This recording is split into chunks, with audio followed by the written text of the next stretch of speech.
Hello 10th. Now today we are going to start magnetic effect of electric current, which is my first chapter for CBSE student, and most of the student requested to take this chapter first, and so I am taking magnetic effects of electric current. Now before going to this chapter, I would like to explain you some basics of this chapter.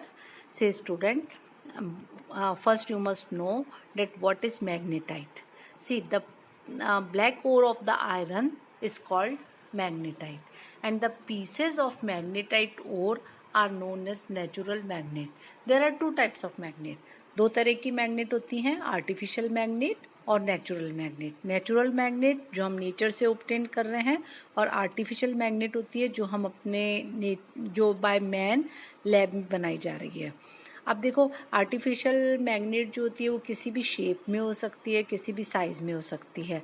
अगर वो U shape में है तो हम उसको कहते हैं horse shoe shape magnet होती है. दूसरी अगर रेक्टेंगुलर बार है तो हम उसको बार मैग्नेट कहते हैं. So these are the different types of artificial magnet. Have you heard about compass needle? Compass needle is also a type of bar magnet. It is free to move horizontally on a pivot and it always points north south direction.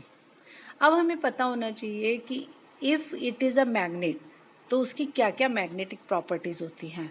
देखो, magnet always attract small pieces of iron, nickel or cobalt towards it, and the substance which are attracted strongly towards a magnet are called ferromagnetic substances. And when a magnet is suspended freely, it always points towards geographic north south. जैसे हमने कहीं लटका दिया अगर magnet को, तो वो हमेशा हमें कौन सी डायरेक्शन शो करेगी? नॉर्थ साउथ डायरेक्शन शो करती है. Similarly, you are taking two magnets, both are showing north pole, and when we bring them close to each other, we see they repel, एक दूसरे को धक्का देने की कोशिश करती हैं. तो like poles always repel each other. अगर हम उसी की जगह उसको बार मैग्नेट को उल्टा कर देते हैं कि एक का तो नॉर्थ पोल है और दूसरे का साउथ पोल है, तो अब अनलाइक पोल्स हो गए, तो हम देखते हैं कि दोनों तुरंत अट्रैक्ट होने लगते हैं. So we can say that like poles always repel each other and like poles always attract each other. तो ये हमने देखा कि ये किसकी प्रॉपर्टी थी? मैग्नेट की प्रॉपर्टीज थी. Now we come to the chapter, and here the first question is what is magnetic field. तो उससे पहले हम ये देखते हैं कि जैसे देखो, अगर तुमने एक छोटा कोई आयरन का पीस लिया है और इधर तुम एक कोई मैग्नेट लेते हो, तो अगर तुम उसको मैग्नेट को थोड़ा सा दूर भी रखते हो तो तुम देखते हो कि जो स्मॉल पीस ऑफ आयरन है वो तुरंत उसको मतलब मैग्नेट की तरफ खिंच जाता है. तो what is the reason? Due to the magnetic force. इसका मतलब है कि बीच में जो स्पेस है वहाँ पर कोई मैग्नेटिक फोर्स डेवलप हुआ है, और उस मैग्नेटिक फोर्स के कारण ही जो आयरन पीस है वो बिल्कुल खिंच गया है मैग्नेट के पास में. समझ में आया?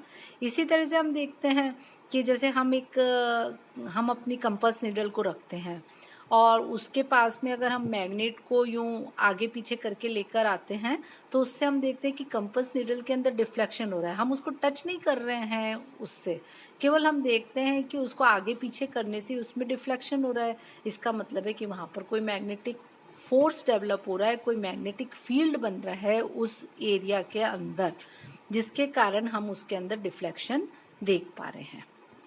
तो हम कह सकते हैं the space surrounding a magnet in which its influence in the form of magnetic force can be detected is called magnetic field.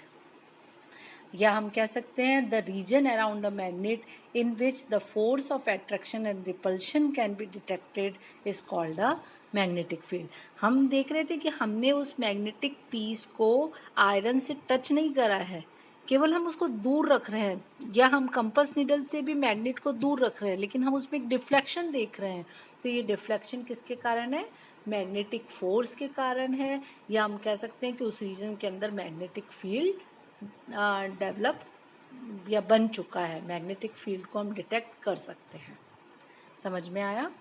अब स्ट्रेंथ ऑफ मैग्नेटिक फील्ड जो होती है, हम कह सकते हैं कि the strength of magnetic force in a magnetic field depends upon the distance from the poles of the magnet. ये हम और डिटेल में अभी देखेंगे जब हम मैग्नेटिक लाइंस ऑफ फोर्स पढ़ेंगे कि किस तरीके से होती है। अब स्टूडेंट्स तुम ऐसे करो कि एक मैग्नेट लो और उसको केवल जहाँ तुम अपने घर से बाहर निकल के और केवल मिट्टी के अंदर उस मैग्नेट को घुमाओ, तो तुम देखते हो कि उस पर आयरन के बहुत छोटे छोटे से टुकड़े जो होते हैं वो चिपक जाते हैं। Those are called iron filings. अब क्या करो, इनको तुम आयरन जो फीलिंग्स हैं उनको किसी पेपर के ऊपर ले लो और उसके अंदर नीचे से उस पर मैग्नेट को घुमाओ, तो तुम देखोगे कि उसके अंदर कुछ एक पैटर्न बन गया है। हम देखते हैं कि जो पेपर के ऊपर जो हमारे आयरन फीलिंग्स रखे हुए हैं उसमें कुछ पैटर्न सा बन गया है, और वो हम अगर ध्यान से देखते हैं तो एक तरह से हमको मैग्नेटिक लाइंस ऑफ फोर्स लगती है। कैसे? जैसे इस तरह से तुम्हें कुछ नज़र आएगा, पोल्स के ऊपर थोड़ा क्राउड सा नज़र आता है वहाँ पर, और सेंटर में तुम ध्यान से देखोगे तो कुछ कुछ इस तरह की लाइंस, इमेजिनरी लाइंस सी बनी हुई दिखती हैं। तो ये क्या चीज़ है? These are magnetic lines of force. The lines of magnetic field along which a free north magnetic pole tends to move is called magnetic lines of force. तो ये जो पैटर्न है ये तुम अपने घर पर कर सकते हो, और तुम देखोगे कि किस तरीके से वो एक इमेजनरी लाइंस जो है वो बनती हैं, और ये पैटर्न देखने में बहुत अच्छा लगता है। Now I come to next question.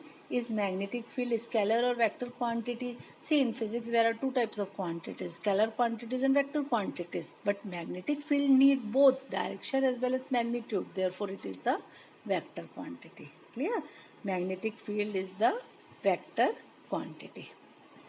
Now, student, next question is, what are magnetic field lines? Show it. Lines drawn in a magnetic field along which a north magnetic pole moves are called magnetic field lines. इसका कुछ कुछ diagram इस तरीके से बनता है। ये देखो, ये यहाँ पर एक बार मैग्नेट है जिसका ये नॉर्थ पोल है और ये साउथ पोल है, और ये मैग्नेटिक लाइंस ऑफ फोर्स है। इसमें इम्पॉर्टेंट चीज़ यही है कि तुम्हें ये ध्यान देना है कि एक तो इसमें जो एरो मैंने लगाए हैं ये ज़रूर लगाने हैं, और ये एरो कैसे लगाने हैं? नॉर्थ से साउथ की तरफ। देखो इस तरीके से ये एरो लगे हुए हैं, और विद इन द मैग्नेट, या हम कह सकते हैं इनसाइड द मैग्नेट, ये इस तरीके से एरो है कि साउथ से एंटर होके नॉर्थ से निकल रहे हैं। इनकी कुछ स्पेशल प्रॉपर्टीज़ होती हैं, वो मैं वापस नेक्स्ट क्वेश्चन में लूँगी, लेकिन अभी मैं केवल ये एक फिगर बता रही थी विच इज़ वेरी इंपॉर्टेंट। और तुमसे एग्ज़ाम में क्वेश्चन पूछ सकते हैं कि बार मैग्नेट में ट्रेस करो magnetic lines of force.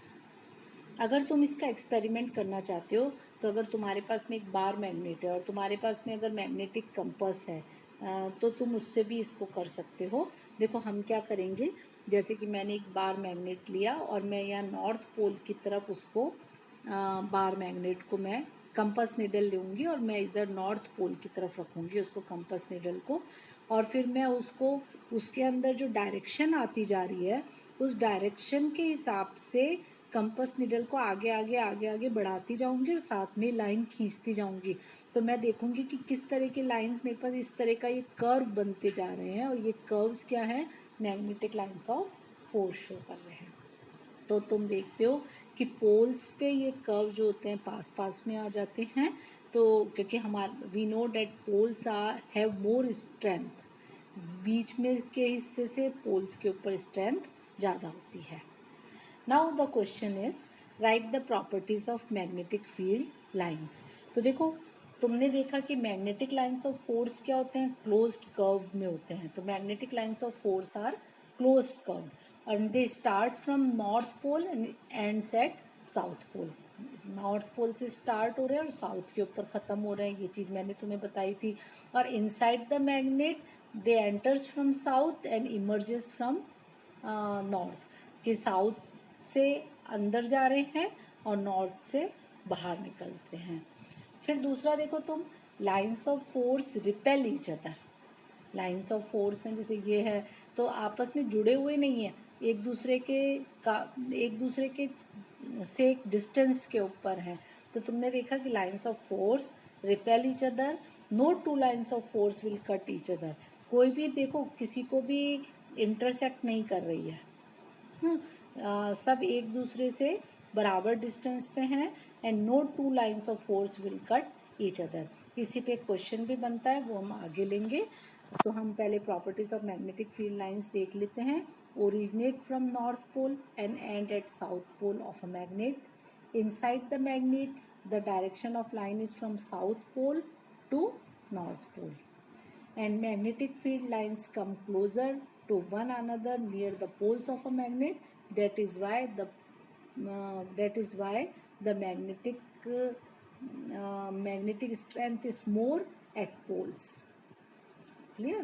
And next thing, third point, no two field lines are found to cross each other. I had explained you that कोई भी लाइंस जो है आपस में कभी भी क्रॉस नहीं करती है, इंटरसेक्ट नहीं करती हैं, बराबर डिस्टेंस के ऊपर तुम उनको देख रहे हो। Now next question is on point 3, that why don't two magnetic lines of force intersect each other?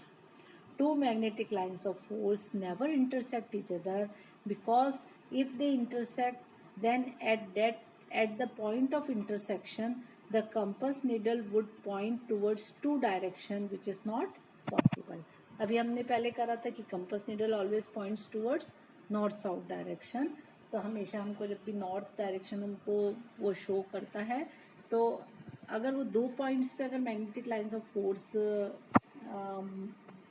किसी पॉइंट पे इंटरसेक्ट करेगी तो कंपस नीडल दो डायरेक्शन दिखाएगी, which is not possible. That is why two magnetic lines of force never intersect each other. तो ये question important है। Magnetic जो लाइंस ऑफ फोर्स की प्रॉपर्टीज़ हैं वो भी इम्पॉर्टेंट है, तुम्हें उनको अच्छे से लर्न करनी है। Now student, next question is why does a freely suspended magnet always points in north south direction? हमेशा वो नॉर्थ साउथ डायरेक्शन ही क्यों दिखाती है? तुमने अगर उसको लटका दिया है कहीं पर बाहर मैग्नेट को, तो वो नॉर्थ साउथ की तरफ ही क्यों घूमेगी? Because our earth itself behaves as a magnet. हमारी अर्थ क्या एक बड़ी मैग्नेट ही है। The south pole of the earth magnet is in the geographic north because it attracts the north pole of the suspended magnet. ये देखो मैंने इसको figure से भी तुम्हें समझाया है, जैसे कि साउथ पोल जो होता है, south pole of the earth's magnet is in the geographic north. Clear? Now next question is right the field patterns produced by current carrying conductor. अब देखो कंडक्टर तुम्हारा किस तरह का है जिसमें कि करंट फ्लो हो रहा है, तो उसमें हमारे जो फील्ड बनेगा, मैग्नेटिक फील्ड बनेगा, मैग्नेटिक लाइंस ऑफ फोर्स बनेंगी, तो वो डिफरेंट तरह की होती है। कैसे? अगर स्ट्रेट कंडक्टर है जिसमें कि करंट फ्लो हो रहा है तो उसमें अलग तरह का फील्ड बनता है, सर्कुलर लूप है, सोलेनॉइड है, तो इन तीनों में हम देखते हैं कि अलग अलग तरह के पैटर्न्स बनते हैं, अलग अलग तरह की मैग्नेटिक लाइंस ऑफ फोर्स बनती हैं। This we will study in our next lecture, so students get prepare for that. और अगर अभी तक तुम्हें कोई प्रॉब्लम आई हो तो यू कैन आस्क मी। तो इसमें हम देखेंगे कि कैसे स्ट्रेट कंडक्टर है, जब उसमें करंट फ्लो हो रहा है तो उसमें किस तरीके से मैग्नेटिक लाइंस ऑफ फोर्स बनती हैं और किस डायरेक्शन से किस डायरेक्शन में जा रही हैं। इसी तरह से सर्कुलर लूप होता है, उसके अंदर भी हम देखते हैं कि उसमें दो डायरेक्शन जैसे चेंज होंगी। जैसे ये सर्कुलर लूप है मेरे पास में, तो पहले करंट यूँ जा रहा है, फिर करंट यूँ जा रहा है, तो तुम देखते हो कि करंट की डायरेक्शन भी चेंज होती है। तो हो सकता है शायद मैग्नेटिक फील्ड्स में भी कुछ इस तरह का चेंज आएगा, तो वो हम अपने नेक्स्ट लेक्चर में देखेंगे। इसी तरह से सोलेनॉइड है, सोलेनॉइड में भी मैं तुम्हें एक्सप्लेन करूंगी कि पहले सोलेनॉइड क्या है और उसमें किस तरीके से मैग्नेटिक लाइंस ऑफ फोर्स बनती है। Okay students, thank you.